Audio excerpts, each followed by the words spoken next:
Do you want to create a pivot table from data in a CSV file? If so, follow along as we import a CSV file with Power Query to create this pivot table. First, click on the Data tab on your ribbon. Then click on Get Data. Now let's click on the Text CSV icon to import our CSV file. Click on Browse and navigate to the file to be imported. Once all your files are selected, click Get Data. Click Next and make sure the data in the preview matches the expected data being imported. If the data meets expectations, click Load to bring the data into your spreadsheet. Notice that your data is imported as a table on a new sheet inside of your spreadsheet. The name of the new sheet and new table is private_data. This also matches the name of the CSV file that the data was imported from. Now, we are ready to create our pivot table. With a cell inside the table selected, go to the ribbon and click on the Insert tab. Click on the pivot table icon to begin building the new pivot table. Verify that the range or table selected is correct. Make sure that New Worksheet is selected so that the new table will be created in a new sheet. Once these items are correct, press OK. Now, your new sheet is created and you are ready to start building your pivot table. Notice that the Pivot Table Fields form is on the right side of the spreadsheet. This is where the pivot table can be constructed and modified. Let's take a minute to discuss the different fields in the Pivot Table Fields form.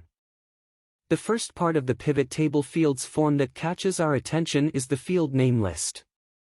The field name list contains all the columns from the private_data table that we are utilizing to create the pivot table. Next we see 4 boxes in the Pivot Table Fields form. These boxes are labeled filters, columns, rows, and values. Dragging field names into these boxes will create and modify our pivot table.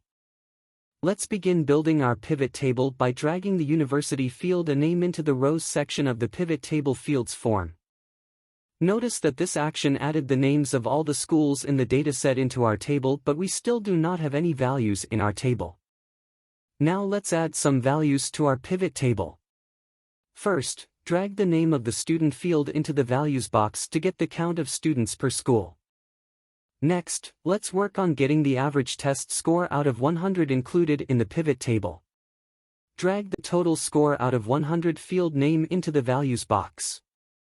Notice that the pivot table automatically calculated the sum of the scores, but we want the average. Click on the Information button on the Total Score field name to change the data calculations. Notice all the different data calculations you can choose from. Right now we want to calculate average test scores, so choose Average and click OK. Now, we have average test scores for all schools, but we need to clean up the number formatting. Click on the Information button again and this time click on the Number button. Select Number Formatting and verify that the number of decimal places is 2 and click OK. Click OK again. Now all of our average scores have only 2 decimal places and looks more pleasing for the user. Looking at our pivot table, we have a lot of white space. Here. And here. Let's get rid of that white space by renaming each column. To rename the Count column, click on the Information button on the Name of Student field once again. Then with the field name highlighted, type in the new column label. For this column we will add the label Number of Students. Once you've made your changes, click OK. Now let's repeat the process for total score. Click on the Information button. Then change the column label to Average Score and click OK. Now our pivot table is much more presentable, but we need to add more information. What if we wanted to look at the average scores of each domain, grouped by school? Well, let's try it out. To see domain counts and scores, grouped by school, click on the domain field name, and drag it below the school field name, in the rows box. Look at all this data we have, to compare the count and average scores of each school, and the domain within each school. The grand total line gives us the total count, and overall average, of all the students in our data set. With our new pivot table, not only can we compare the count and average score of Harvard and Stanford universities, we can compare domains within each university, and we can also compare finance scores from Harvard to finance scores of Stanford. By doing this, we can see that Stanford not only has a higher average score than Harvard, but the finance domain at Stanford also has a higher average score than the finance domain at Harvard. Now that we've built our pivot table, what if we decided that, instead of comparing the scores of each school and the domains inside each school, we want to compare domain scores against each other? Reorganizing data inside a pivot table is very simple. To group data by domain, simply right-click on the domain field name in the rows box, then select Move Up.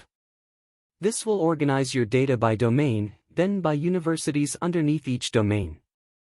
I hope you enjoyed this quick tutorial on importing a CSV file and creating a pivot table.